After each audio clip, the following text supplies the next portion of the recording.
Политичката криза во Република Македонија, албанската платформа и се што се случува во земјава изминативе 25 години е со една единствена цел – промена на името на државата, смета поранешниот амбасадор Ристо Никоски.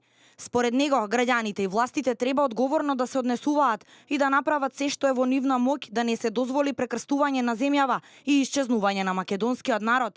Ово прашање, сето што се случува веќе 25 години е прекрстување на македонскиот народ, затварање на македонското прашање и отварање некоја нова епоха на Балканот која е надвор од умот, безмислена и нема никаква шанса да успее. Меѓутоа, наше е да се избориме за она што ни припаѓа.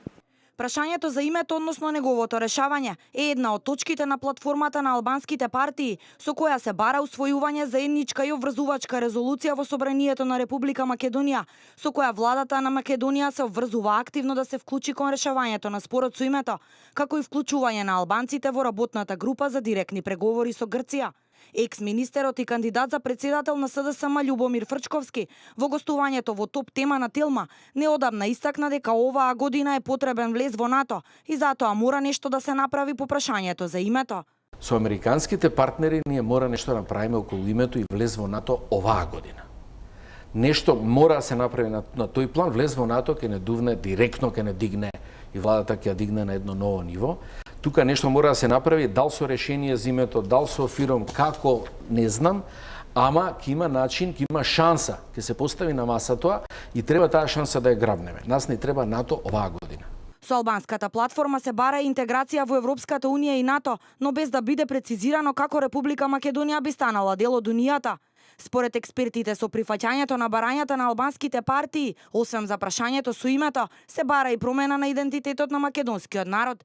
Председателот на Движењето за реформи на ДПА и коалициски партнер на Зоран Заев и СДСМ Зијадин Села пред неколку денови во телевизиска дебата со скандалозни изјави дека македонскиот идентитет не постои, а на пописот пред 100 години немало македонски народ. Realiteti historik Maqedonisë din gjithë bota dhe është shumë absurde kur një popull që s'ka identitetin e vet, që në rastin konkret janë maqedonësit, shqiptarët kanë qenë shumë korrekt dhe u kanë ndihmuar që ju ta ndërtoni këtë identitet.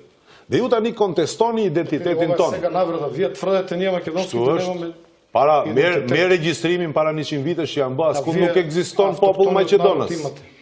Меѓународната заедница веќе со години бара решение на спорот со името.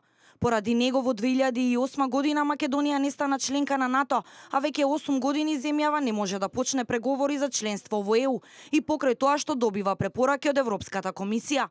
Формирање на влада и итно решавање на спорот за името, последен побара Хојти, помошник заменик државен секретар на Соединетите Американски држави, кој вчера беше во посета на Загреб.